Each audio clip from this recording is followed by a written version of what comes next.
బెండకాయ ఫ్రై చేసే ప్రతిసారి నేను ఫాలో అయ్యే కొన్ని టిప్స్ చెప్తాను ఈరోజు.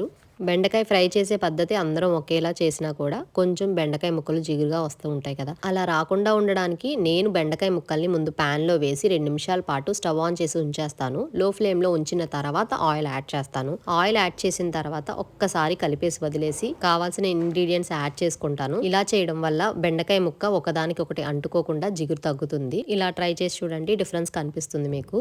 ఈరోజు క్యారియర్‌లోకి నేను ధృతికి స్నాక్‌గా కరపెండలం పెట్టబోతున్నాను. ఇవి మనకి సూపర్ మార్కెట్‌లో లేదంటే రోడ్ సైడ్ కూడా అమ్ముతూ ఉంటారు. అసలు చాలా మందికి ఇదేంటో కూడా తెలీదు. మా హస్బెండ్‌కి ఈ కరపెండలం అంటే చాలా ఇష్టము. ఒకసారి రోడ్ పక్కన అమ్ముతుంటే బాయిల్ చేసిన కరపెండలం తిని చూసాను. నాకు చాలా బాగా నచ్చింది. టేస్ట్ వైస్ పక్కన పెడితే హెల్త్‌కి చాలా మంచిది. ఇది డైజెషన్ ఇంప్రూవ్ చేస్తుంది. ఫైబర్ కంటెంట్ చాలా ఎక్కువ.